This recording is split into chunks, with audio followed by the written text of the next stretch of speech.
Very warm good afternoon to all. എൻ്റെ പേര് doctor Anuradha Krishnan. ഞാനൊരു ഡെൻറ്റിസ്റ്റാണ്. ട്രിവാൻഡ്രത്ത് വട്ടപ്പാറയുള്ള PMS ഡെൻ്റൽ കോളേജിൽ ജൂനിയർ റെസിഡൻ്റായിട്ട് നിലവിൽ പഠിച്ചുകൊണ്ടിരിക്കുകയാണ് ആക്ച്വലി.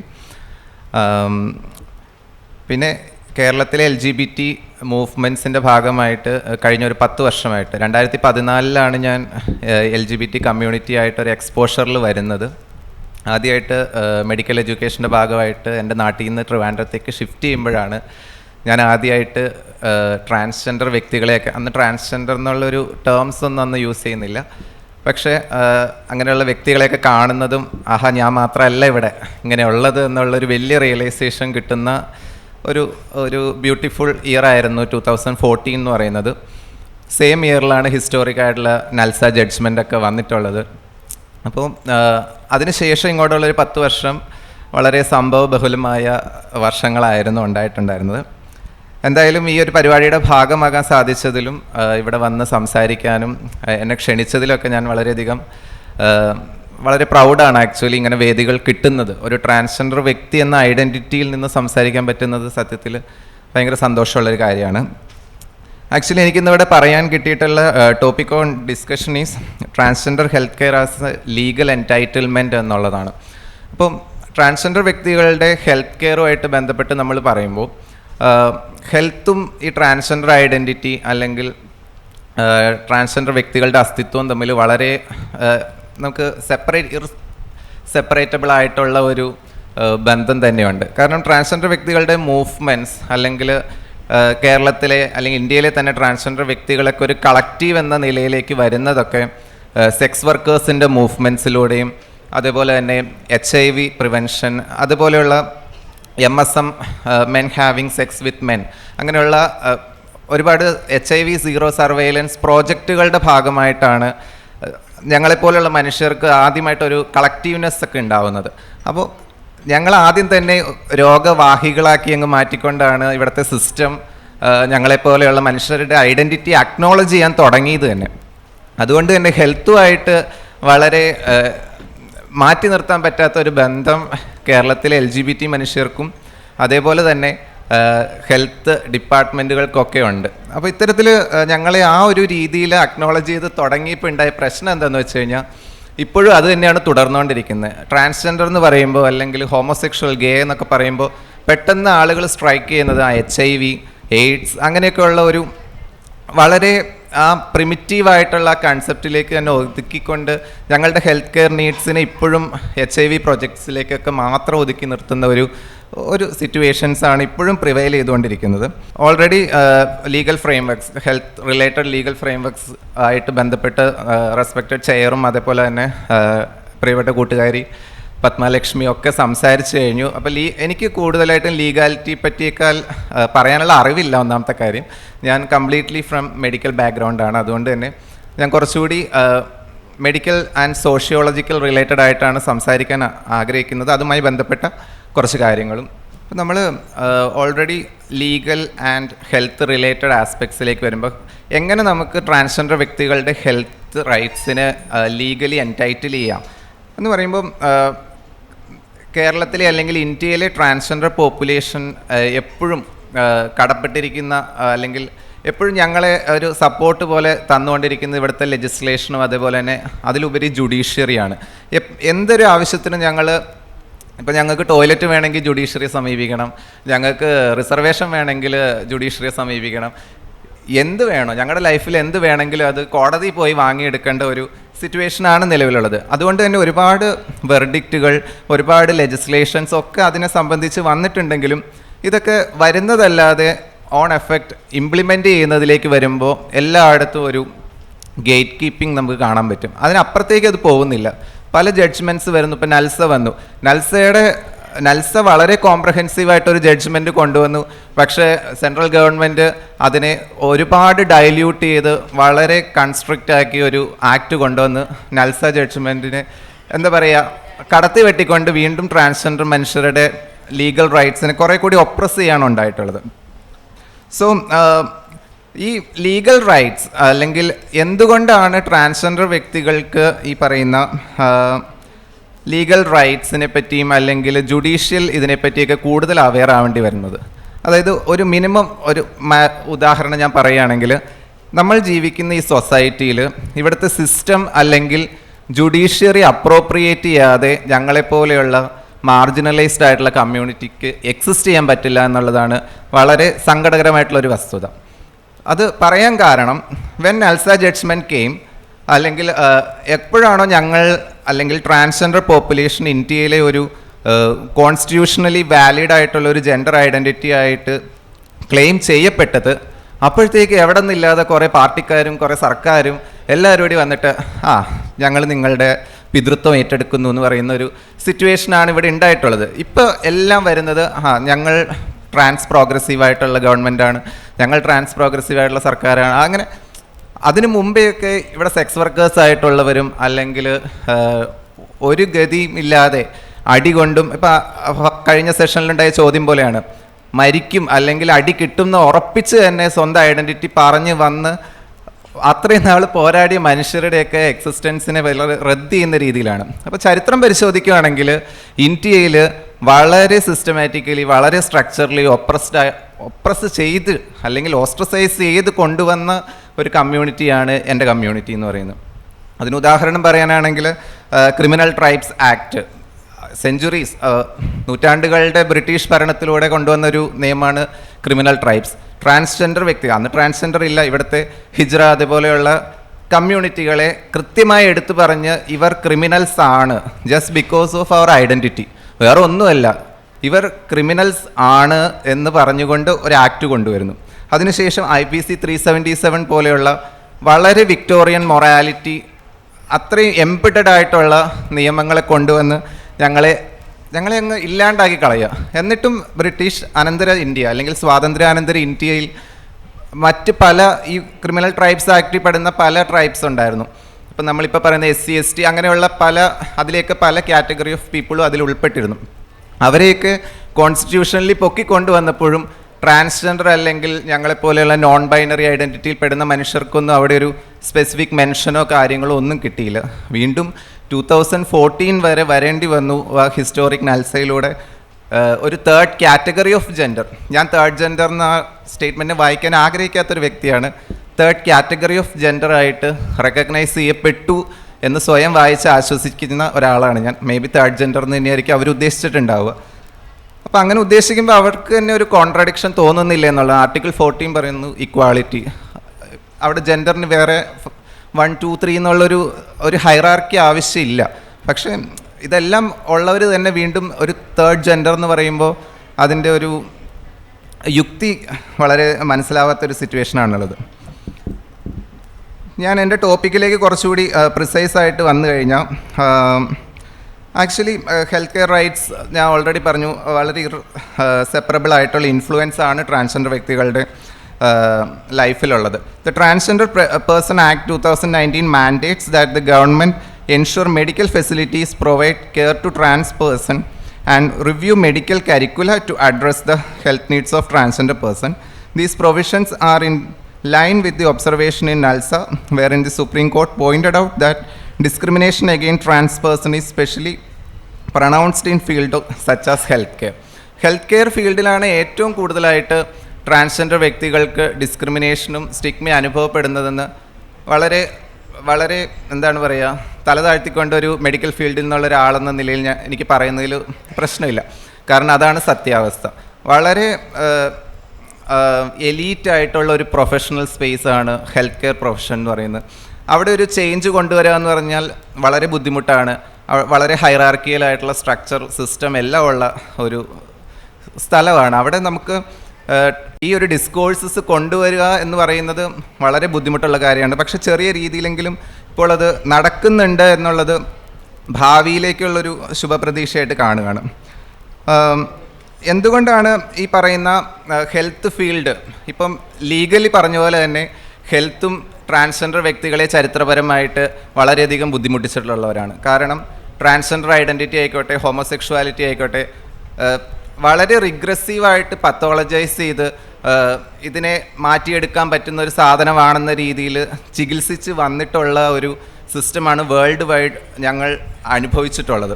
പക്ഷേ ഇപ്പോഴും അത് കണ്ടിന്യൂ എന്നുള്ളതാണ്, ഇപ്പോഴും അതാണ് കണ്ടിന്യൂ ചെയ്യുന്നത്. വളരെ റീസെൻ്റ്ലി ഒരു ഇഷ്യൂ അമൃത മെഡിക്കൽ കോളേജിൽ ഉണ്ടായിട്ടുള്ളതാണ്.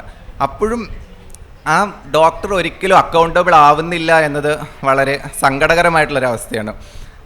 ഞങ്ങളുടെ എഫേർട്ടിൽ, ഞങ്ങളുടെ സോഷ്യൽ മീഡിയ പ്ലാറ്റ്ഫോം ഉപയോഗിച്ച് അവരെ എക്സ്പോസ് ചെയ്യുക എന്നുള്ള ഒരു ഉപാധിയല്ലാതെ അവർക്കെതിരെ ഒരു നടപടി എടുക്കാനോ, ഇപ്പം ഒരു വ്യക്തി ഒരു മെഡിക്കൽ ഇഷ്യൂ ഉണ്ടായിട്ട് ഒരു ഹോസ്പിറ്റലിനെ സമീപിച്ചു, ഒരു പുരുഷനോ സ്ത്രീയോ ആണ് സമീപിക്കുന്നതെങ്കിൽ ആ ഹോസ്പിറ്റലിന് പറയാൻ പറ്റും നാളെ തൊട്ട് സ്ത്രീകളാരും ഇങ്ങോട്ട് വരണ്ട. പക്ഷേ ട്രാൻസ്ജെൻഡർ വ്യക്തികൾക്ക് ഒരു മെഡിക്കൽ ഇഷ്യൂ ഉണ്ടായി അവരൊരു കംപ്ലൈൻ്റ് ആയിട്ട് ചെന്ന് കഴിഞ്ഞാൽ വളരെ ഈസി ആയിട്ട് പറയും നാളെ തൊട്ട് നിങ്ങളിൽ ഒരാൾ പോലും ഇങ്ങോട്ട് വരണ്ട, നിങ്ങൾക്ക് ഇവിടെ ട്രീറ്റ്മെൻ്റ് ഇല്ല. എന്ത് തരം ഫണ്ടമെൻ്റൽ റൈറ്റ് എന്നൊക്കെ പറയുക എന്നുള്ളതല്ലാതെ, ഇപ്പോൾ അനന്യ കേസ് വന്നതിന് ശേഷം, അനന്യയുടെ ഇഷ്യൂ കഴിഞ്ഞതിന് ശേഷം അവിടെ പോയി ഒരുപാട് ട്രാൻസ്ജെൻഡർ വ്യക്തികൾക്ക് ട്രീറ്റ്മെൻറ്റ് ഡിനേ ചെയ്യപ്പെട്ടിട്ടുണ്ട്. നിങ്ങൾ വരണ്ട, നിങ്ങൾക്ക് ഇവിടെ ട്രീറ്റ്മെൻറ്റ് ഇല്ല. ഒന്നാമത്തെ അതിൻ്റെ ഗതികേടെന്ന് പറഞ്ഞാൽ പബ്ലിക് ഹെൽത്ത് സർവീസസിൽ ഞങ്ങൾക്കുള്ള ട്രീറ്റ്മെൻറ്റ്സ് അവൈലബിൾ അല്ല. ഞങ്ങളെപ്പോഴും പ്രൈവറ്റ് സെക്ടറിനെ ഡിപ്പെൻഡ് ചെയ്യേണ്ടി വരുന്നു എന്ന് പറയുന്നത് ഒരു ഞങ്ങളുടെ ഗതികേടാണോ ഇവിടുത്തെ സർക്കാരിൻ്റെ ഗതികേടാണോ എന്ന് ഇപ്പോഴും ഒരു ക്ലാരിറ്റി ഇല്ലാത്ത കാര്യമാണ്. സോ അപ്പം ഞങ്ങൾ ഇത്രയും വർഷങ്ങളായിട്ട് ഇങ്ങനെ ഹെൽത്ത് വൈസ് ഇപ്പോഴും ഈ പ്രാക്ടീസ് കണ്ടിന്യൂ ചെയ്യുന്നുണ്ടെങ്കിൽ, ഇപ്പോൾ അമേരിക്കൻ സൈക്യാട്രിക് അസോസിയേഷൻ പറഞ്ഞു, ഇന്ത്യൻ സൈക്യാട്രിക് സൊസൈറ്റി പറഞ്ഞു, വേൾഡ് ഹെൽത്ത് ഓർഗനൈസേഷൻ പറഞ്ഞു, ഇപ്പോഴും ഇവർ ഇതിനെ പത്തോളജൈസ് ചെയ്യുകയും ഇതിനെ മാറ്റിക്കൊടുക്കാം, എന്താണ് ഇവർ മാറ്റുന്നതെന്ന് മനസ്സിലാവുന്നില്ല. ഞങ്ങൾ ഇത്രയും വർഷം, ഞാൻ ഒരു കാര്യം പറയാം, ഞാൻ ഏറ്റവും കുഞ്ഞിലേ തൊട്ട് വളരെ കൺഫ്യൂസ്ഡ് ആയിട്ട് എൻ്റെ ജെൻഡർ ഐഡൻറ്റിറ്റിയിൽ കൺഫ്യൂസ്ഡായി വളർന്നു വന്ന ഒരു വ്യക്തിയാണ്. ഇത് മാറ്റാൻ വേണ്ടി ഞാൻ ചെയ്യാത്ത ഒരു കാര്യവും. നിങ്ങളൊന്നോർത്തുക, ഒരു ആണായിട്ട് ഈ സമൂഹത്തിൽ ജീവിക്കുന്ന ഒരു പ്രിവിലേജും എനിക്ക് ഈ ട്രാൻസ് ഐഡൻറ്റിറ്റി നിൽക്കുന്നതുകൊണ്ട് കിട്ടുന്നില്ല. എൻ്റെ കുടുംബം ഇല്ല, എൻ്റെ വിദ്യാഭ്യാസം ഇത്രയും വർഷം നീണ്ടുപോയി, 10 വർഷം കഴിഞ്ഞാണ് ഞാൻ ഗ്രാജുവേറ്റ് ആവുന്നത്. അപ്പോൾ ആളുകൾ പറയുന്നത് എന്തിനൊക്കെയോ വേണ്ടി നിങ്ങൾ മനഃപൂർവ്വം ട്രാൻസ് വ്യക്തിയായി മാറുന്നു, അല്ലെങ്കിൽ അപ്പോൾ ഇത്രയും വർഷങ്ങൾ ഒക്കെ കളഞ്ഞ് ഞങ്ങളുടെ ഐഡൻറ്റിറ്റിയിൽ തന്നെ ഉറച്ചു നിൽക്കുന്നുണ്ടെങ്കിൽ ഈ പറയുന്ന വ്യക്തി അല്ലെങ്കിൽ ഈ പറയുന്ന ഡോക്ടർ എങ്ങനെയാണ് ആ കുറച്ച് സമയത്തെ നേരം കൊണ്ട് അല്ലെങ്കിൽ കുറേ മരുന്ന് കുത്തിവെച്ചുകൊണ്ട് ഇതിനെ മാറ്റാൻ ശ്രമിക്കുന്നത് എങ്ങനെയാണെന്ന് എനിക്ക് മനസ്സിലാവുന്നില്ല. അപ്പോൾ ആ ട്രീറ്റ്മെൻറ്റ് കൺവേർഷൻ തെറാപ്പി എന്ന് പറയുന്നത് ബാൻഡാണ്, ഇന്ത്യയിലും ബാൻഡാണ്. എനിക്ക് തോന്നുന്നു മദ്രാസ് ഹൈക്കോർട്ടിൻ്റെയൊക്കെ ജഡ്ജ്മെൻറ്റ്സ് ഒക്കെ ഉണ്ടെന്നാണ് എനിക്ക് തോന്നുന്നത്. കൺവേർഷൻ തെറാപ്പി എന്ന് പറയുന്ന സാധനം ചെയ്യാൻ പാടില്ല. ഇതുപോലെ ഗവൺമെൻറ് ഒരു ഡിസ്കോഴ്സിൽ വന്നപ്പോൾ കൺവേർഷൻ തെറാപ്പി എന്ന് പറയുന്നൊരു ടേം ഞങ്ങൾ ഉപയോഗിക്കാറില്ല. ടേം ഉപയോഗിക്കേണ്ട, പക്ഷേ പ്രാക്ടീസിൽ അവർ അങ്ങനെയുള്ള കാര്യങ്ങൾ ഉപയോഗിക്കുന്നുണ്ട്. ഇപ്പോൾ ട്രാൻസ് വുമൺ ആണെങ്കിൽ കുറേ ടെസ്റ്റോസ്റ്റെറോൺ കുത്തിവയ്ക്കുക, ഈവൻ ലെസ്ബിയനായ വ്യക്തികളെ ഹെട്രോസെക്ഷൽ ആക്കാൻ വേണ്ടി ഫോഴ്സ്ഫുൾ റേപ്പിന് വരെ വിധേയരാക്കുന്ന മാനസികാരോഗ്യ വിദഗ്ധരും, ഇനി അതും കഴിഞ്ഞ് കുറേ ആളുകളുണ്ട്, നാട്ടിലുള്ള കുറേ വൈദ്യന്മാർ, മന്ത്രവാദികൾ, ഇതൊക്കെ നമ്മൾ അനുഭവിക്കേണ്ടി വരും. എനിക്ക് കൈവശം തന്നതാണെന്നും പറഞ്ഞിട്ട് എന്നെ ഒരു അമ്പലത്തിൽ കൊണ്ടുപോയി ചുറ്റും നടത്തി ഛർദ്ദിപ്പിച്ചിട്ടുണ്ട്. അത് പോയാൽ ഞാൻ ആൺകുട്ടിയാവുമെന്ന് പറഞ്ഞിട്ട്. ഇങ്ങനെയൊക്കെയുള്ള ഒരുപാട് ഇതിൻ്റെ ഇടയിലാണ് ഞങ്ങളെപ്പോലെയുള്ള ഓരോ മനുഷ്യരും ഇവിടെ ജീവിച്ചു വരുന്നത്. അപ്പോൾ ഇതൊക്കെ തന്നെയാണ് എന്തുകൊണ്ട് ട്രാൻസ്ജെൻഡർ വ്യക്തികളുടെ ഹെൽത്ത് റൈറ്റ്സിന് ഒരു നിയമസാധുത ഉണ്ടാവണം എന്ന് പറയപ്പെടുന്നതിൻ്റെ കാരണവും.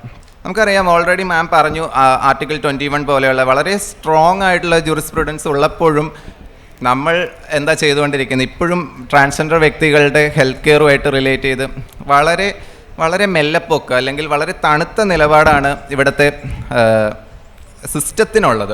അപ്പോൾ ഇവിടെ ഇഷ്യൂ എന്ന് പറയുന്നത് വളരെ സിസ്റ്റമിക് ആയിട്ടുള്ള ഇഷ്യൂ ആണ്, വളരെ സ്ട്രക്ചറൽ ആയിട്ടുള്ള ഇഷ്യൂസ് ഉണ്ട്, ലീഗൽ ഇഷ്യൂസ് ഉണ്ട്.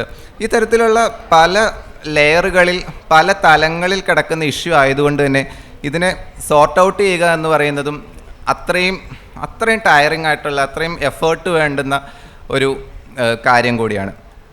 അപ്പം നമ്മൾ ഹെൽത്തിനെ പറ്റി പറയും, ട്രാൻസ്ജെൻഡർ വ്യക്തികളുടെ ഹെൽത്തിനെ പറ്റി പറയുമ്പോൾ എപ്പോഴും നമ്മൾ വന്നെത്തുന്നത് ജെൻഡർ കൺഫേമിങ് സർജറികളോ അല്ലെങ്കിൽ ജെൻഡർ അഫേമിങ് ട്രീറ്റ്മെൻറ്റ്സോ ഹോർമോണോ ഇതിലൊക്കെയാണ്. പക്ഷേ ഹെൽത്ത് എന്ന് പറഞ്ഞാൽ actually it's not about just അവർ body disease or medicines or അങ്ങനെയല്ല ഹെൽത്തിനെ നമ്മൾ ഡിഫൈൻ ചെയ്തിട്ടുള്ളത്. WHO തന്നെ ഹെൽത്തിനെ ഡിഫൈൻ ചെയ്തിട്ടുള്ളത് ഇറ്റ്സ് എ കംപ്ലീറ്റ് വെൽബീയിങ് ആണ് ആക്ച്വലി. ഫിസിക്കലാവാം, മെൻ്റലാവാം, സോഷ്യലാവാം. അപ്പോൾ ജസ്റ്റ് നമ്മളൊരു ട്രാൻസ് വ്യക്തിയുടെ അസുഖം അല്ലെങ്കിൽ അയാൾക്ക് എന്തെങ്കിലും ഒരു അസുഖമുണ്ട് അതിനെ ട്രീറ്റ് ചെയ്തുകൊണ്ട് മാത്രം അയാൾ ഒരു ഹെൽത്തി പേഴ്സണാക്കി മാറ്റാനൊന്നും നമ്മളെക്കൊണ്ട് സാധിക്കില്ല. അപ്പോൾ അതിന് വേണ്ടുന്ന വളരെ കോംപ്രഹെൻസീവായിട്ടുള്ള വളരെ വളരെ എന്താ പറയുക, വിശാലമായിട്ടുള്ള രീതിയിലുള്ള ഒരു പദ്ധതികളും ചിന്തകളും ഒക്കെ നമ്മൾ ഇനി മുമ്പോട്ട് ഇതിനൊരു ലീഗൽ വാലിഡിറ്റിയിലേക്ക് കൊണ്ടുവരുന്ന സമയത്താണെങ്കിലും പുതിയ പ്രോട്ടോകോൾസ് ഉണ്ടാക്കുന്ന സമയത്താണെങ്കിലും ഒക്കെ കുറച്ചുകൂടി എന്താ പറയുക, വളരെ ബ്രോഡായിട്ടുള്ള ആസ്പെക്റ്റിൽ ചിന്തിച്ചാൽ മാത്രമേ നമുക്ക് അതിനെയൊക്കെ കൊണ്ടുവരാൻ പറ്റുള്ളൂ. അല്ലാതെ ഒരു ട്രാൻസ്ജെൻഡർ വ്യക്തി ഹോസ്പിറ്റലിൽ വന്നതിന് ശേഷം അയാൾക്ക് എന്ത് കൊടുക്കാം എന്നുള്ളതിലേക്ക് ഇത് ഒതുങ്ങിപ്പോയി കഴിഞ്ഞാൽ അത് ഒരു കുറേ നമ്മൾ ഭാവിയിലേക്ക് നോക്കുമ്പോൾ അതൊരു ഫെയിലിയറായി പോകാനുള്ള സാധ്യത കൂടുതലാണ്.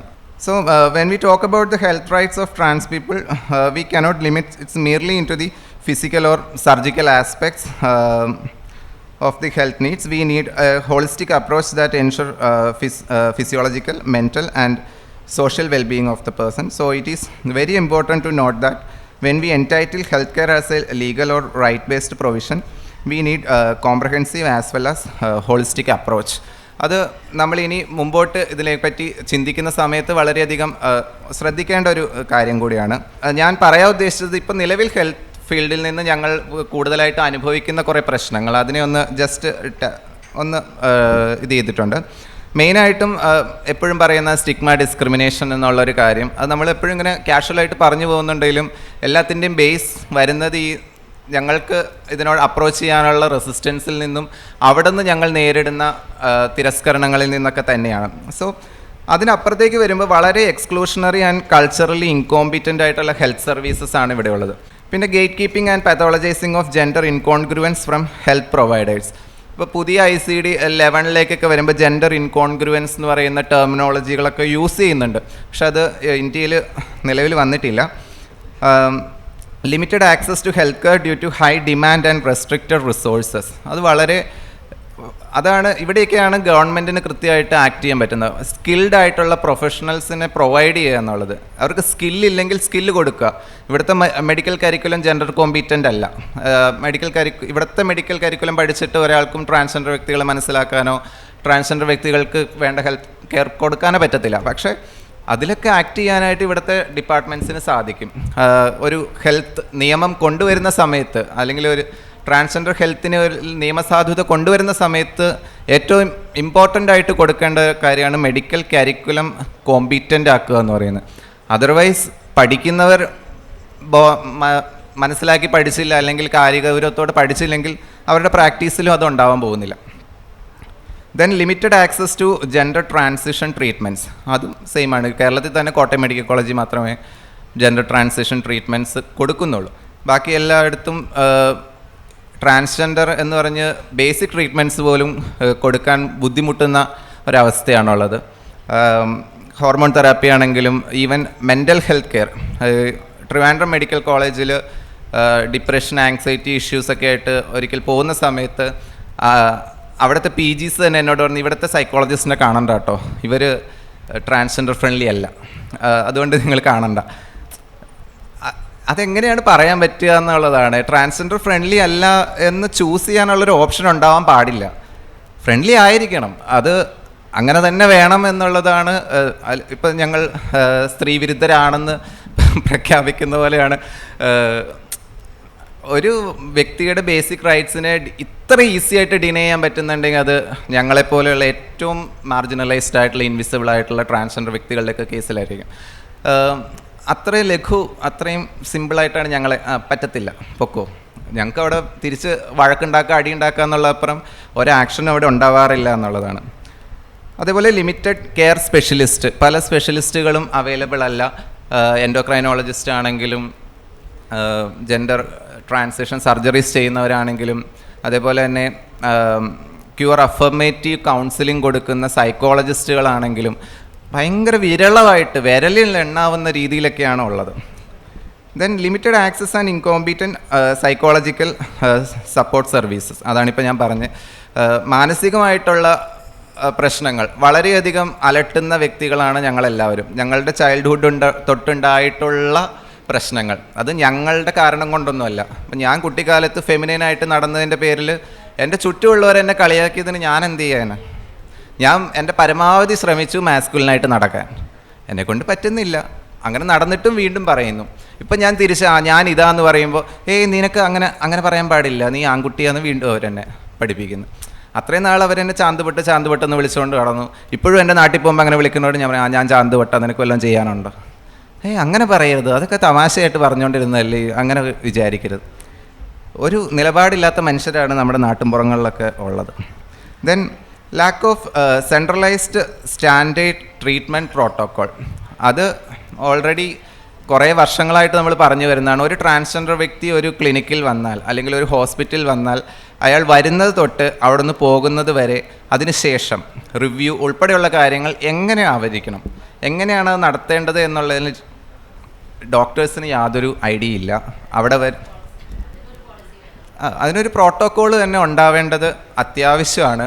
അതിനൊരു ഗൈഡ് ലൈൻ, ഇപ്പോൾ WPATHൻ്റെ ആണെങ്കിലും മറ്റ് IPATH പോലെയുള്ള അവരൊക്കെ സെപ്പറേറ്റ് ഓർഗനൈസേഷൻസ് ആണ്, അവർ ഗൈഡ് ലൈൻസ് ഉണ്ടാക്കുന്നുണ്ട്. പക്ഷേ അതിനൊരു സെൻട്രൽ അല്ലെങ്കിൽ സ്റ്റേറ്റ് വാലിഡിറ്റിയോട് കൂടി ഒരു ഓതറൈസ്ഡ് ആയിട്ടുള്ള ഒരു പ്രോട്ടോക്കോൾ ഉണ്ടാകേണ്ടതിൻ്റെ അത്യാവശ്യകത, അവരെയൊക്കെ ആ ഗൈഡ് ലൈൻസ് ഒക്കെ ഹെൽപ്പ് ചെയ്യും.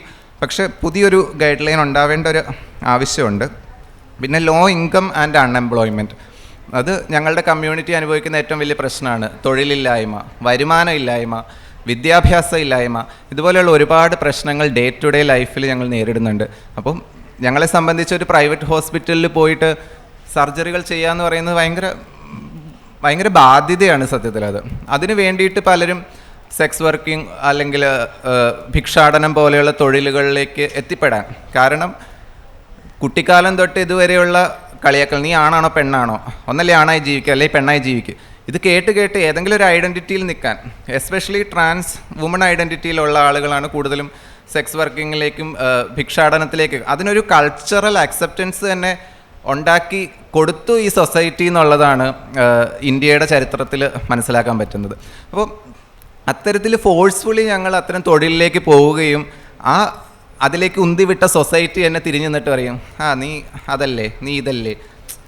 അപ്പോൾ ഇവിടെ ആരാണ് ഇരയും അതേപോലെ വേട്ടക്കാരനൊക്കെ ഒരാൾ തന്നെയാണെന്ന് പറയുന്ന രീതിയിലാണ് ഇവിടെ നമ്മുടെ സൊസൈറ്റി വർക്ക് ചെയ്തുകൊണ്ടിരിക്കുന്നത്. അപ്പോൾ ഞങ്ങൾക്ക് കൃത്യമായിട്ടുള്ള ഇൻകം, ഞങ്ങളുടെ എഡ്യൂക്കേഷൻ, ഞങ്ങളുടെ എംപവർമെൻറ്റ് ഉണ്ടാവണം. ഇപ്പോഴും സർക്കാർ എന്തെങ്കിലും ചെയ്തുകൊണ്ടിരിക്കുന്നത് എന്ത് പറഞ്ഞാലും നമുക്ക് സെൻസിറ്റൈസേഷൻ കൊടുക്കാം, നാളെ തൊട്ട് കേരളത്തിലെ എല്ലാ കോളേജിലും സെൻസിറ്റൈസേഷൻ, എല്ലാ മെഡിക്കൽ കോളേജിലും ഇനി ഞങ്ങൾക്ക് ഞങ്ങളെ സംബന്ധിച്ച് ഞങ്ങൾക്ക് സെൻസിറ്റൈസേഷൻ വേണ്ട. ഞങ്ങളെ ഒന്ന് എംപവർ ചെയ്യാനുള്ള എന്തെങ്കിലും ചെയ്യുക, ഞങ്ങൾക്ക് റിസർവേഷൻ തരിക, ഞങ്ങൾക്ക് തൊഴിൽ തരിക, ഞങ്ങൾക്ക് വീട് തരിക. ഞങ്ങളെ സമൂഹത്തിൽ മാന്യവും മര്യാദയും അല്ലെങ്കിൽ ഈ പറയുന്ന വിസിബിൾ ലൈറ്റിൽ ഞങ്ങളുടേതായ ഐഡൻറ്റിറ്റിയിൽ ജീവിക്കുമ്പോൾ കിട്ടുന്ന അത്ര അക്സെപ്റ്റൻസ് ഒരിക്കലും ഈ കോളേജുകൾ തോറും ആശുപത്രി തോറും ഇങ്ങനെ സെൻസിറ്റൈസേഷൻ കൊടുത്തുകൊണ്ട് കിട്ടത്തില്ല. ഞങ്ങൾ ഇത് എല്ലാവരും അതിന് അപ്രൂവ് ചെയ്യുന്നുണ്ടോയെന്ന് എനിക്കറിയില്ല. എൻ്റെ പേഴ്സണൽ ഒപ്പീനിയനിൽ ഞങ്ങളെ സംബന്ധിച്ച് ഞങ്ങൾ ഓരോ മനുഷ്യരും വീടില്ലാത്തവരും വിദ്യാഭ്യാസം ഇല്ലാത്തവരും കൃത്യമായി തൊഴിലില്ലാത്തവരും സംവരണം ഉൾപ്പെടെയുള്ള കാര്യങ്ങളില്ലാതെ കഷ്ടപ്പെടുന്ന മനുഷ്യർ തന്നെയാണ്. അപ്പോൾ ഞങ്ങളുടെ ലിവിങ് സ്റ്റാൻഡേർഡ്, ഞങ്ങളുടെ ക്വാളിറ്റി ഓഫ് ലിവിങ് ഉയർത്തുക എന്ന് പറയുന്നത് ആയിരിക്കണം ഇനിയുള്ളൊരു. അല്ലാതെ മറ്റുള്ളവർ സെൻസിറ്റൈസ്ഡ് ആയതുകൊണ്ട് എത്രമാത്രം അതുവരെ വെയിറ്റ് ചെയ്യാൻ വയ്യ. ഞങ്ങൾക്ക് ഓൾറെഡി ഒരുപാട് ഇപ്പോൾ പ്രായമായ മനുഷ്യരുടെയൊക്കെ കാര്യം ഓർത്ത് നോക്കുക, അവരൊക്കെ ഇപ്പോഴും സ്ട്രഗിളിങ് ആണ്. അവരുടെ മരിച്ചു കഴിഞ്ഞാൽ ബോഡി ക്ലെയിം ചെയ്യാൻ പോലും അത്രയും കോംപ്ലിക്കേഷൻസും ഇഷ്യൂസും ഒക്കെ നിലനിൽക്കുന്ന ഒരു രീതിയാണുള്ളത്. അപ്പം അത്തരത്തിലൊരു രീതിയിലേക്ക് മാറേണ്ട ആവശ്യമുണ്ട്. പിന്നെ ഈ പറഞ്ഞ പോലെ കോംപ്ലിക്കേറ്റഡ് ആയിട്ടുള്ള ലീഗാലിറ്റീസ്, ഇപ്പം നമ്മൾ ഇത്തരം ലീഗാലിറ്റീസ് പറയുമ്പോഴും കുറേ ലീഗൽ സംഭവങ്ങൾ ഞങ്ങളെ റെസ്ട്രിക്റ്റ് ചെയ്യുന്നുണ്ട്. ഇപ്പം ഗ്യാമറ്റുകൾ പ്രിസർവ് ചെയ്യുന്നതാണെങ്കിലും, ഇപ്പം ഞങ്ങൾക്ക് സ്പേം ഓവൊക്കെ ഒന്ന് പ്രിസർവ് ചെയ്യണമെങ്കിൽ ലീഗലി അത് ബാൻഡാണ്, ട്രാൻസ്ജെൻഡർ എന്നാണ് ഐഡൻറ്റിറ്റി കാർഡിലെങ്കിൽ. സോ ഞങ്ങൾക്കത് പറ്റില്ല. അതേപോലെ തന്നെയാണ് സരോഗസി പോലെയുള്ള കാര്യങ്ങൾ ബ്ലൈൻഡ്ലി അങ്ങ് ബാൻ ചെയ്ത് കളഞ്ഞു. അതേപോലെ സ്പോർട്സ് മെഡിസിൻസിലും ഈ പറയുന്ന ഇപ്പം റീസെൻ്റ്ലി തന്നെ ഒളിമ്പിക്സിലൊക്കെ നമ്മൾ കണ്ടതാണ്, ടെസ്റ്റോസ്റ്റിറോൺ കൂടുതലാന്ന് പറഞ്ഞിട്ട് ഒരു സ്ത്രീയെ പുരുഷനാക്കി അവർ തന്നെ. ടെസ്റ്റോസ്റ്റിറോൺ കൂടുതലാന്ന് പറഞ്ഞിട്ട് നമുക്ക് ആർക്കും ഒരു സ്ത്രീയെ പുരുഷനാക്കാനൊന്നും പറ്റില്ല. അത് ആ വ്യക്തിയുടെ സെൽഫ് ഡിറ്റർമിനേഷനാണ് അയാൾ സ്ത്രീയാണോ പുരുഷനാണോ എന്നുള്ളത്. ഇപ്പോൾ ബയോളജിക്കലി ഒരു സ്ത്രീ ജനിച്ചപ്പോൾ അയാൾക്ക് കുറച്ച് ടെസ്റ്റോസ്റ്ററോൺ കൂടുതലായിരുന്നിരിക്കാം, ചിലപ്പോൾ കാലിന് കുറച്ച് നീളം കൂടുതലായിരുന്നിരിക്കാം. അന്നും പറഞ്ഞിട്ട് അയാൾ സ്ത്രീയല്ല എന്ന് പറഞ്ഞ് വാദിക്കാനും, പക്ഷെ അത് തള്ളിപ്പോയി, ആ വ്യക്തിക്ക് തന്നെ മെഡൽ കിട്ടുകയൊക്കെ ചെയ്തു. അപ്പോൾ ഇത്തരത്തിൽ എങ്ങനെയായിരിക്കണം ഈ തരം സ്ക്രീനിങ്ങുകൾ നടക്കേണ്ടത് എന്നുള്ളതിനെ പറ്റിയൊന്നും ഒരു ധാരണയോ ഇതില്ല. സ്പോർട്സ് മെഡിസിനിലൊക്കെ എപ്പോഴും ഈ കാരിയോ ടൈപ്പിംഗ് പോലെയുള്ള കാര്യങ്ങൾ നടക്കുകയും ഇൻ്റർസെക്സ് ഐഡൻറ്റിറ്റീസൊക്കെ എപ്പോഴും പുറത്തു വരികയും ചെയ്യും. അത് കഴിഞ്ഞ് പിന്നെ ഇവിടെ ഒരു കോലാഹലമാണ് ദ്യുതിചന്ദ് പോലെയുള്ള അത്ലറ്റുകളുടെയൊക്കെ കാര്യത്തിൽ നമ്മൾ കണ്ടിട്ടുള്ളതാണ്. അപ്പോൾ അവിടെയും നമ്മൾ എങ്ങനെ ഇത് നടത്തണം, എങ്ങനെ ആയിരിക്കണം ഇതിൽ നമ്മൾ അപ്രോച്ച് ചെയ്യേണ്ടതെന്നുള്ളത് കൃത്യമായിട്ട് ഒരു പ്രോട്ടോക്കോൾ ഈ ഹെൽത്ത് ആക്ട് വഴി വരേണ്ട ഒരു കാര്യം തന്നെയാണ്. അതേപോലെ ട്രാൻസ്ജെൻഡർ വ്യക്തികളുടെ മെഡിക്കോ ലീഗൽ ആസ്പെക്ട്സ്, ഇപ്പോൾ ഒരു ക്രിമിനൽ കേസിൽ പെടുമ്പോൾ എങ്ങനെയായിരിക്കണം ട്രാൻസ്ജെൻഡർ വ്യക്തികളെ ഈ പറയുന്ന പോലീസായാലും മറ്റ് ഇവരായാലും കൈകാര്യം ചെയ്യേണ്ടത്, അവരുടെ മെഡിക്കൽ എക്സാമിനേഷൻസ് എങ്ങനെയായിരിക്കണം നടക്കേണ്ടത്, ഇനി മരണപ്പെട്ട് കഴിഞ്ഞാൽ അവരുടെ ബോഡി, അവരുടെ ഓട്ടോപ്സി, ഈ കാര്യങ്ങളൊക്കെ ഏത് രീതിയിലായിരിക്കണം നടക്കേണ്ടത്, അതെങ്ങനെയായിരിക്കണം ഡോക്യുമെൻ്റ് ചെയ്യേണ്ടത്, ഇതിനൊന്നും ഇവിടെ യാതൊരു ചട്ടമോ നിയമമോ ഒന്നുമില്ല. അത് അവർക്ക് തോന്നിയ പോലെ ചെയ്യുന്നു എന്നുള്ളതല്ലാതെ, ഇപ്പോൾ മരണപ്പെട്ട വ്യക്തിയെ ഡെത്ത് നെയിമിൽ ഓട്ടോപ്സി റിപ്പോർട്ടിൽ കൊടുക്കുക, അതൊക്കെ മരിച്ചു കഴിഞ്ഞ് അവരോട് ചെയ്യുന്ന ഒരു നീതികേടാണ്. അത് ബോഡി എങ്ങനെ ക്ലെയിം ചെയ്യാം, ബ്ലഡ് റിലേഷനിലുള്ളവർ തന്നെ ക്ലെയിം ചെയ്യണോ? ഇപ്പോൾ റീസെൻ്റ്ലി ഒരു ഗേ കപ്പിളിൽ ഒരാൾ അവിചാരിതമായി മരണപ്പെട്ട സമയത്ത് ആ കൂടെയുള്ള പാർട്ട്ണർക്ക് അത് ക്ലെയിം ചെയ്യാൻ ബുദ്ധിമുട്ടുണ്ടായി. അവസാനം അവരുടെ ബ്ലഡ് റിലേഷനിൽ ഒരാൾ വന്ന് അത് ക്ലെയിം ചെയ്ത് കൊണ്ടുപോകേണ്ട ഒരു സിറ്റുവേഷനൊക്കെ ഉണ്ടായിരുന്നു. അപ്പോൾ ഇത്തരത്തിലൊക്കെ ഒരുപാട് ബുദ്ധിമുട്ടുകൾ ലീഗൽ ആസ്പെക്റ്റിൽ നിന്നും ഞങ്ങൾ അനുഭവിക്കുന്നുണ്ട്. ഇപ്പോൾ ഹെൽത്ത് കെയർ സർവീസിൽ ഡിസ്ക്രിമിനേഷൻ ഉണ്ടാകുമ്പോൾ ഞങ്ങൾക്ക് അതുവഴി റദ്ദാക്കപ്പെടുന്ന അല്ലെങ്കിൽ പല കാര്യങ്ങളുമുണ്ട്. Right to non discrimination, right to dignity, അതേപോലെ തന്നെ right to self determination, right to recognition, right to freedom of expression, right to bodily and psychological integrity, ഇതെല്ലാം ഈ ഒരു സംഭവത്തിൽ കൂടെ പ്രോപ്പറായിട്ടുള്ള ഹെൽത്ത് കെയർ കിട്ടാത്തതിലൂടെ പടിപടിയായിട്ട് അൺകോൺഷ്യസ്ലി തന്നെ ഞങ്ങൾക്ക് റദ്ദായി കഴിഞ്ഞു. അപ്പോൾ ഇത്രയും പ്രശ്നങ്ങൾ അതിനെ ഫോളോ ചെയ്ത് വരുന്നുണ്ട്. ഓൾറെഡി ലീഗൽ ഫ്രെയിം വർക്ക്സ് ഏതൊക്കെയാണെന്നുള്ളതൊക്കെ ഓൾറെഡി ഡിസ്കസ് ചെയ്ത് കഴിഞ്ഞു. ഇനി നമുക്ക് പറയാൻ പറ്റുന്ന കാര്യം, എനിക്കെപ്പോഴും തോന്നിയിട്ടുള്ളത് ഒരു ലീഗൽ ആസ്പെക്റ്റിൽ നിലവിലുള്ള ലീഗൽ പ്രൊവിഷൻസ് എന്തുകൊണ്ട് ഇനാഡിക്വേറ്റ് ആണെന്ന് പലപ്പോഴും എനിക്ക് തോന്നിയിട്ടുള്ളത്, ഇതെൻ്റെ പേഴ്സണൽ ഒപ്പീനിയനാണ്. എൻ്റെ പേഴ്സണൽ എക്സ്പീരിയൻസിൽ നിന്നും ഒബ്സർവേഷൻസിൽ നിന്നും എനിക്ക് മനസ്സിലായിട്ടുള്ള കുറേ കാര്യങ്ങളാണ്. ഒന്നാമത്തെ കാര്യം, lack of explicit mention of transgender person as A vulnerable group in the constitution. അതെനിക്ക് തോന്നിയിട്ടുണ്ട് അത്തരത്തിലൊരു പ്രശ്നം. ഇപ്പോൾ സ്ത്രീകളെ അല്ലെങ്കിൽ കാസ്റ്റ് വൈസ് ആണെങ്കിലും റിലീജിയൻ വൈസ് ആണെങ്കിലും ഒക്കെ നമ്മൾ കൺസിഡർ ചെയ്യുമ്പോൾ കോൺസ്റ്റിറ്റ്യൂഷനിൽ മെൻഷൻസ് ഉണ്ടെന്ന് തോന്നുന്നു, വേണമായിരുന്നു. ആ സമയത്ത് അങ്ങനെ ഒരു ചിന്ത പോലും അത് ഉണ്ടാക്കിയവർക്ക് പോയിട്ടില്ല എന്നുള്ളതാണ് മനസ്സിലാവുന്നത്. അതുപോലെ തന്നെ ഒരു ആൻറ്റി ഹേറ്റ് ക്രൈം ലെജിസ്ലേഷൻ ഒന്നും നമ്മളുടെ രാജ്യത്തില്ല. മറ്റ് രാജ്യങ്ങളിൽ അങ്ങനത്തെ ലെജിസ്ലേഷൻസ് ഉണ്ട്.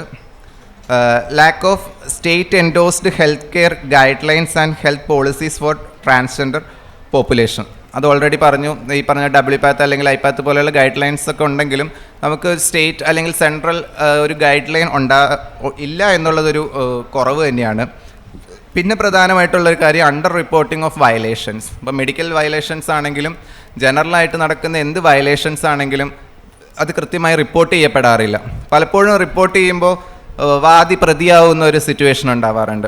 ഇപ്പോൾ ഒരു ക്രൈം സീനിൽ ഒരു ട്രാൻസ്ജെൻഡർ വ്യക്തി ഉണ്ടായിരുന്നെങ്കിൽ അയാൾ ആണ് പ്രതി എന്ന് സ്ഥാപിക്കുന്ന ഒരു രീതിയൊക്കെ ഇവിടെ ഉണ്ട്. കാരണം ഞങ്ങൾ ഓൾറെഡി ക്രിമിനൽ ട്രൈബ്സ് ആണല്ലോ, അങ്ങനെ ഒരു രീതി ഇവിടെ ഉണ്ട്. Then lack of sensitization among legal professionals. Legal പ്രൊഫഷണൽസിൻ്റെ ഇടയിൽ ഇപ്പോൾ തന്നെ ആർക്ക് നൽസ കൊടുത്താരാന്നറിയില്ല, അല്ലെങ്കിൽ അങ്ങനെ ഇതൊന്നും വേണ്ട, ഇതൊന്നും ഞങ്ങൾ പ്രാക്ടീസ് ചെയ്യുമ്പോൾ ഇവർ ഒന്നും വരാൻ പോണില്ല എന്നുള്ള തോട്ടാണോ എന്ന് എനിക്കറിയില്ല. പക്ഷെ നമ്മളുടെ ചുറ്റുമുള്ളൊരു ഹ്യൂമൻ ബീയിങ് എന്നുള്ള നിലയിലും ഒരു പ്രൊഫഷനിലേക്ക് നമുക്ക് പോകുമ്പോൾ നമ്മളുടെ അടുത്ത് ഒരാൾ വരുമ്പോൾ നമുക്ക് ഒരിക്കലും നമ്മളുടെ പേഴ്സണൽ ബിലീഫ്സോ അല്ലെങ്കിൽ ഇപ്പോൾ എൻ്റെ അടുത്തൊരു പേഷ്യൻ്റ് വരുമ്പോൾ എനിക്കിഷ്ടമല്ല എന്ന് പറഞ്ഞിട്ട് മാറ്റി നിർത്തുന്നത് എൻ്റെ എത്തിക്സ്, എൻ്റെ പ്രൊഫഷണൽ എത്തിക്സിന് ചേർന്ന ഒരു സാധനമല്ല. പക്ഷെ അത് പ്രാക്ടീസ് ചെയ്യുന്ന ഒരുപാട് പേരുണ്ട്. അപ്പോൾ നമ്മളാണ് തീരുമാനിക്കേണ്ടത് നമ്മൾ എത്രമാത്രം അവെയർ ആയിരിക്കണം നമ്മളുടെ ചുറ്റും നടക്കുന്ന കാര്യങ്ങളെ പറ്റിയുള്ളത്. അപ്പം ട്രാൻസ്ജെൻഡർ വ്യക്തികളെ സംബന്ധിച്ച് ഏറ്റവും ഇമ്പോർട്ടൻ്റ് ആയിട്ടുള്ളൊരു ജഡ്ജ്മെൻ്റ് ആയിരുന്നു നൽസ ജഡ്ജ്മെൻറ്റ്. ഒരു ലീഗൽ പ്രൊഫഷണൽ എന്നല്ലെങ്കിലും മേ ബി ട്രാൻസ്ജെൻഡർ വ്യക്തി ആയതുകൊണ്ട് ഞാൻ കുറേ അതിനെപ്പറ്റി വായിക്കുകയൊക്കെ ചെയ്തുകൊണ്ട് എനിക്കറിയാം അങ്ങനെ ഒരു സാധനം ഉണ്ടെന്നെങ്കിലും അറ്റ്ലീസ്റ്റ് അറിയാം. പക്ഷെ അതുപോലെ സെൻസിറ്റൈസ്ഡ് ആവേണ്ട ഒരു ആവശ്യകത ഉണ്ട്. സെൻസിറ്റൈസേഷൻ കൊടുക്കുന്നതിൻ്റെ ഭാഗമാണ് ഇന്ന് നടക്കുന്ന ഈ സംഭവങ്ങളെല്ലാം. അപ്പോൾ അത്തരത്തിൽ നമ്മൾ ഇവിടെ നിന്നും ബാക്കി അതിനെ നമുക്കെല്ലാം കൂടി ഇവിടെ വെച്ച് തരാൻ പറ്റില്ലല്ലോ, ബാക്കി നമ്മൾ സ്വയം ഉണ്ടാക്കിയെടുക്കുക എന്നുള്ളതാണ്. ഈ സെൻസിറ്റൈസ്ഡ് ആവുക എന്ന് പറയുമ്പോൾ നമ്മളുടെ പ്രൊഫഷണൽ പ്രാക്ടീസിലും അത് ഉണ്ടാവേണ്ട ഒരു അത്യാവശ്യമുണ്ട്. പ്രൊഫഷണലി എമ്പത്തറ്റിക് ആവുക എന്നുള്ളത് ഭയങ്കര ഒരു ഗുണമുള്ള കാര്യമാണ്. ഇപ്പോൾ ട്രാൻസ്ജെൻഡർ ആക്ട് പ്രകാരം ഞങ്ങളുടെ ഐഡൻറ്റിറ്റി അപ്രൂവ് ചെയ്യേണ്ടത് ഏതെങ്കിലും ഒരു നോട്ടറിയാണ്, ഞങ്ങളല്ല. ഞങ്ങൾ കൊടുത്തിട്ട് നോട്ടറി ഒപ്പുവെച്ച് തരണം. അപ്പം ഞാൻ ഇങ്ങനെ ഇത് കൊടുക്കാൻ വേണ്ടി ഒരു ട്രിവാൻഡ്രത്ത് തന്നെ ഒരു നോട്ടറിയുടെ അടുത്ത് പോയപ്പോൾ അവരെൻ്റെ അടുത്ത് നിന്ന് 2000 രൂപ ചോദിച്ചു. ഇത് വന്ന സമയത്താണ്. അപ്പോൾ ഞാൻ 2000 രൂപയോ, ഇത് നൽസ വഴി സെൽഫ് ഡിറ്റർമിനേഷൻ എന്ന് പറഞ്ഞ സാധനമാണ് ഞാൻ നോട്ടറിയൈസ് ചെയ്യാൻ പോകുന്നത്. അപ്പോൾ ഞാൻ വേണ്ടാന്ന് പറഞ്ഞിട്ട് ഞാൻ ഡിസ്ട്രിക്ട് ലീഗൽ സർവീസ് ഡെൽസയിൽ പോയിട്ട് അതുവഴി പോയി. പക്ഷേ അപ്പോഴും എനിക്ക് 500 രൂപ കൊടുക്കേണ്ടി വന്നു. ഞങ്ങളെ സംബന്ധിച്ച് അതൊരു ബാധ്യതയാണ്. ട്രാൻസ്ജെൻഡർ വ്യക്തികളെ സംബന്ധിച്ച് ഒരു ഞങ്ങളുടെ ഏറ്റവും ബേസിക് ഈ ഇവിടെ ജെൻഡർ സ്ഥാപിച്ചെടുക്കേണ്ട ഒരു സർട്ടിഫിക്കറ്റ് ഉണ്ടാക്കണം എന്നുള്ളത് തന്നെ ഒരു ബാധ്യതയാണ്. അതൊരു എക്സ്ട്രാ ലയബിലിറ്റിയാണ് ഞങ്ങളെ സംബന്ധിച്ച്. ഇവിടെ സ്ത്രീക്കോ പുരുഷനോ വേണ്ട, അവർക്ക് ആധാർ മതിയെങ്കിൽ, സ്ത്രീക്ക് ആധാർ മതിയെങ്കിൽ ഞങ്ങൾക്കും ആധാർ മതി. പക്ഷേ അത് അവർ സമ്മതിക്കുന്നില്ല എന്നുള്ളതാണ്. അതേപോലെ തന്നെ സെൽഫ് ഡിറ്റർമിനേഷനിൽ സ്ത്രീയോ പുരുഷനോ എന്ന് അടയാളപ്പെടുത്താനുള്ള പ്രൊവിഷൻ ഉണ്ടായിരുന്നിടത്ത് ഇപ്പോൾ ഞങ്ങൾ എന്തെങ്കിലും മെഡിക്കൽ ഇൻ്റർവെൻഷൻസ് ചെയ്താൽ മാത്രമേ ഞങ്ങൾക്ക് ഫീമെയിൽ ഓർ മെയിൽ എന്നുള്ള ഐഡൻറ്റിറ്റിയിൽ ഞങ്ങളുടെ ഐഡൻറ്റിറ്റി ഡിക്ലെയർ ചെയ്യാൻ പറ്റുള്ളൂ. സ്റ്റിൽ അവർ പറയുന്നത് gender is something related to body, something related to body എന്ന് അങ്ങനെ അടച്ച് പറഞ്ഞുകൊണ്ടിരിക്കുകയാണ്. അതായത് ബോഡിലി ഫീമെയിൽ ആയാൽ മാത്രമേ ഒരു വുമൺ ആവാൻ പറ്റുള്ളൂ, ബോഡിലി മെയിലായാൽ മാത്രമേ ഒരു മാൻ ആവാൻ പറ്റുള്ളൂ. അവർക്ക് ബേസിക് ഇതൊന്നും ഉണ്ടാക്കണവർക്ക് ബേസിക് സെക്സ് ജെൻഡർ ഡിഫറൻസിയേഷനോ കാര്യങ്ങളോ അറിയില്ല എന്നുള്ളത്. അതുകൊണ്ടാണ് ഈ പറയുന്ന പോളിസി മേക്കിംഗ് സമയങ്ങളിലും എല്ലാം തന്നെ കമ്മ്യൂണിറ്റി കൺസൾട്ടേഷൻ ഉണ്ടാവേണ്ടതിൻ്റെയും കമ്മ്യൂണിറ്റി റെപ്രസെൻറ്റേറ്റീവ്സ് അവിടെ ഉണ്ടാവേണ്ടതിൻ്റെയൊക്കെ ആവശ്യകത പറയുന്നു. Then legal illiteracy of transgender population. Transgender വ്യക്തികൾക്കും എന്തൊക്കെ നിയമങ്ങൾ ഇവിടെ ട്രാൻസ്ജെൻഡർ വ്യക്തികൾക്ക് വേണ്ടി ഉണ്ട് എന്ന് അറിയാത്ത സിറ്റുവേഷൻസ് ഉണ്ട്. അപ്പം പലപ്പോഴും പോലീസ് സ്റ്റേഷനിലൊക്കെ ചെല്ലുന്ന സമയത്ത് ഡെഡ് നെയിം വിളിച്ച് കളിയാക്കുക, പ്രോണൗൺസ് മാറ്റി ഉപയോഗിക്കുക. ഒരു ട്രാൻസ് വുമൺ സ്റ്റേഷനിൽ ചെല്ലുമ്പോൾ എടാ പോടാ എന്നൊക്കെ വിളിക്കുക. അപ്പം അവിടെ കിട്ടേണ്ട മിനിമം മര്യാദ, ലീഗലി കിട്ടേണ്ട മിനിമം മര്യാദ എന്താണെന്ന് മനസ്സിലാക്കാത്ത, ഇത്രയും വർഷങ്ങളായിട്ടുള്ള ആ ഒരു ഒപ്രഷൻ അനുഭവിച്ച് വരുമ്പോൾ പല ട്രാൻസ് വ്യക്തികളും, അതായത് ഇത്രയും സെൻസിറ്റൈസ്ഡ് അല്ലാത്ത അല്ലെങ്കിൽ ഇതിനെപ്പറ്റി അറിയാത്ത വ്യക്തികൾ പലപ്പോഴും വിചാരിക്കുന്നത് ഞങ്ങൾ ഇതൊക്കെ അനുഭവിക്കാൻ ബാധ്യസ്ഥപ്പെട്ടവരാണ് എന്ന് വളരെ വളരെ സ്വാഭാവികമായിട്ട് കരുതി പോരുന്ന ആളുകളൊക്കെ ഉണ്ട്. അപ്പോൾ ഇങ്ങനെയൊക്കെയാണ് ഞങ്ങൾക്ക് ഈ പറയുന്ന ലീഗൽ ഫ്രെയിം വർക്ക്സിൽ നിന്ന് ഞങ്ങൾ പുറന്തള്ളപ്പെട്ടിട്ടുള്ളത്. ഇൻഷുറൻസ് കൃത്യമായി കവറേജ് ചെയ്യപ്പെടണം. ഇൻഷുറൻസ് കവറേജ് ചെയ്യാനുള്ള ഗൈഡ് ലൈൻസ് കൃത്യമായിട്ട് ആക്ട് വഴി ഉണ്ടാവേണ്ട അല്ലെങ്കിൽ ലീഗൽ എൻറ്റൈറ്റിൽമെൻറ്റ് വഴി വരേണ്ട ആവശ്യകതയുണ്ട്. അതേപോലെ തന്നെ develop medical curriculum inclusive and competent. അത് നമുക്ക് മാറ്റി നിർത്തേണ്ട ആവശ്യമില്ല, ഓൾറെഡി പറഞ്ഞ കാര്യമാണ്. മെഡിക്കൽ കരിക്കുലം മാറിയേ പറ്റുള്ളൂ. റീസെൻ്റായിട്ട് വന്ന മെഡിക്കൽ കരിക്കുലം റിവൈസിലും ലെസ്ബിയനിസം ഒരു എന്താണ് പറയുക, ലെസ്ബിയനിസം ആൻഡ് സൊഡോമി രണ്ടും ക്രിമിനൽ ഇതായിട്ട് തന്നെയാണ് കാണിച്ചിട്ടുള്ളത്. പിന്നെ അതിനെതിരെ ഡിസ്കഷൻസ് വന്ന് ഇപ്പോൾ അവർ കരിക്കുലമേ അങ്ങ് വിഡ്രോ ചെയ്തു. ഇതാണ് അവരുടെ സ്ഥിരം പരിപാടി. Then provide equal access to public health service. ഇപ്പോൾ നമ്മളുടെ നാട്ടിലൊക്കെ വളരെ കൃത്യമായിട്ടുള്ള 3 tier health service, primary, secondary, tertiary, അങ്ങനെയാണ് ഹെൽത്ത് സർവീസ് സെക്ടേഴ്സൊക്കെ പോകുന്നത്. അപ്പോൾ എവിടേക്ക് എന്തൊക്കെ ട്രീറ്റ്മെൻറ്റ്സ് ട്രാൻസ്ജെൻഡർ വ്യക്തികൾക്ക് ക്ലെയിം ചെയ്യാം. പ്രൈമറി ആയിട്ട് നമ്മുടെ PHC പോയി എന്ത് കിട്ടും, കമ്മ്യൂണിറ്റി ഹെൽത്ത് കെയറിൽ പോയി എന്ത് കിട്ടും, അല്ലെങ്കിൽ ജനറൽ ഹോസ്പിറ്റലും സമയം കഴിഞ്ഞു എന്ത് കിട്ടും എന്നുള്ളത് കൃത്യമായിട്ട് പറഞ്ഞു കൊടുക്കണം. Then draft and implement health care protocol for transgender population already set. Timely addressing of medical negligence and violations, അതും വളരെ എന്താണ് ട്രാൻസ്ജെൻഡർ വ്യക്തികൾക്കെതിരെയുള്ള മെഡിക്കൽ നെഗ്ലിജൻസ് എന്നുള്ളത് ഡിഫൈൻ ചെയ്യപ്പെടണം. അതിനെ എങ്ങനെ അഡ്രസ്സ് ചെയ്യാം. എപ്പോഴും നമ്മൾ ആ ഡോക്ടർ, അത് പ്രാക്ടീസ് ചെയ്ത ഡോക്ടർ അക്കൗണ്ടബിൾ ആയിരിക്കണം. അയാൾ എന്ത് ചെയ്താലും not only doctor, who are the health worker, അവർ ചെയ്തതിന് അക്കൗണ്ടബിൾ ആക്കണം. ഇപ്പോഴത്തെ സിറ്റുവേഷനിൽ അവർ അക്കൗണ്ടബിൾ അല്ല, അവർക്ക് ഈസി ആയിട്ട് അതിൽ നിന്ന് ഊരിപ്പോകാൻ പറ്റുന്നുണ്ട്. Then create sensitization regarding medical and sociological aspects of transgender population. Make welfare schemes regarding transgender health. Transgender ഹെൽത്തുമായിട്ട് റിലേറ്റ് ചെയ്ത് വെൽഫെയർ സ്കീംസ് വേണം. ഇപ്പോൾ ട്രാൻസ്ജെൻഡർ പോളിസി, കേരള ട്രാൻസ്ജെൻഡർ പോളിസിയിൽ കൃത്യമായിട്ട് പറയുന്നുണ്ട് കേരളത്തിലെ 5 സർക്കാർ മെഡിക്കൽ കോളേജും ട്രാൻസ്ജെൻഡർ സർജറികൾക്ക് സജ്ജമാവണമെന്നാണ് പറഞ്ഞത്. ഇപ്പോൾ ആകെ ഉള്ളത് ഒരു മെഡിക്കൽ കോളേജ്, അതിൽ തന്നെ കംപ്ലീറ്റ് ആയിട്ടുള്ള ട്രീറ്റ്മെൻറ്റ്സ് ഒന്നും നടക്കുന്നില്ല. അതും സൗജന്യമായിട്ടാണ് ചെയ്യണമെന്ന് പറഞ്ഞിട്ടുള്ളത്, അതും നടക്കുന്നില്ല. Then address the mental health challenges and suicide among trans population. പറയേണ്ട ആവശ്യമില്ല. ഏറ്റവും കൂടുതൽ കഴിഞ്ഞ ദിവസം കൂടി ഞങ്ങളുടെ ഒരു പ്രിയപ്പെട്ട സുഹൃത്ത് ഇവിടെ സൂയിസൈഡ് ചെയ്തിട്ടുണ്ട് ട്രിവാൻഡ്രത്ത്. ഞങ്ങളെ സംബന്ധിച്ച് ആഴ്ച എന്നവണ മാസം എന്നവണ ഞങ്ങളിൽ ഒരാൾ വെച്ച് പോയിക്കൊണ്ടിരിക്കുകയാണ്. അത് കൂടെയുള്ളവരെ ഒരുപാട് ബുദ്ധിമുട്ടിലാക്കുന്നുണ്ട്, പോയ വ്യക്തികളെയും ബുദ്ധിമുട്ടിക്കുന്നുണ്ട്. നമുക്ക് എങ്ങനെയാണ് അവിടെയൊക്കെ ആക്ട് ചെയ്യേണ്ടതെന്ന് അറിയില്ല. ഒട്ടും എക്സ്പെക്റ്റ് ചെയ്യാത്ത ആളുകളൊക്കെയാണ് പെട്ടെന്നൊരു ദിവസം മരിച്ചു എന്നൊക്കെ കേൾക്കുന്നത്. അപ്പോൾ കൃത്യമായിട്ട് മെൻ്റൽ ഹെൽത്ത് ആക്ട് പോലെയുള്ള ആക്റ്റുകളിലാണെങ്കിലും ഇപ്പോൾ ട്രാൻസ്ജെൻഡർ വ്യക്തികളുടെ ഹെൽത്ത് കെയർ ഒരു നിയമ സാധുതയെ വരുവാണെങ്കിലും അതിൽ സ്പെഷ്യൽ മെൻഷൻ ഉണ്ടാവണം അവരുടെ മെൻ്റൽ ഹെൽത്തിനും അതേപോലെ തന്നെ സൂയിസൈഡ് പ്രിവെൻഷൻ പോലെയുള്ള കാര്യങ്ങൾക്കും. Then regulate and conduct various studies related to transgender health. കൃത്യമായ സ്റ്റഡീസ് വരുന്നില്ല ട്രാൻസ്ജെൻഡർ ഹെൽത്ത് റിലേറ്റഡ് ആയിട്ട്. അതേപോലെ തന്നെ ആ ഇൻഫർമേഷൻസ് നമുക്ക് അധികം ആക്സസിബിൾ അല്ല. അപ്പോൾ അതൊക്കെ കുറച്ചുകൂടി എത്തിക്കലായിട്ടുള്ള റിസർച്ചസ് നടക്കാനും അതേപോലെ അതിൻ്റെ റിസൾട്ട്സ് ഗവൺമെൻറ് ബോഡീസിനൊക്കെ യൂസ് ചെയ്യാനൊക്കെ ഉള്ളൊരു സാധ്യത ഉണ്ടാവേണ്ടതുണ്ട്. ഇനി ഫൈനലായിട്ട് എനിക്ക് തോന്നുന്നു, നമ്മൾ ഇപ്പോൾ എത്ര ലീഗലായിട്ടുള്ള കാര്യങ്ങൾ കൊണ്ടുവന്നാലും അല്ലെങ്കിൽ എത്ര സ്ട്രക്ചറലായിട്ടുള്ള സിസ്റ്റമിക് ആയിട്ടുള്ള കാര്യങ്ങൾ കൊണ്ടുവന്നാലും എപ്പോഴും ഈ നോംസും നമ്മുടെ സൊസൈറ്റൽ നോംസും തമ്മിൽ വലിയൊരു ഗ്യാപ്പ് എപ്പോഴും അവിടെ പേഴ്സിസ്റ്റ് ചെയ്യാറുണ്ട്. ഇപ്പം IPC 377 ഡീക്രിമിനലൈസ് ചെയ്തുകൊണ്ട് കോടതി പറഞ്ഞു ഇത് അൺനാച്ചുറൽ ഒഫൻസ് അല്ല, ഇവർക്ക് നമ്മളുടെ സൊസൈറ്റിക്കാണ് ബോധവൽക്കരണം കൊടുക്കേണ്ടത്, അല്ലാതെ ക്യൂർ മനുഷ്യർക്കല്ല.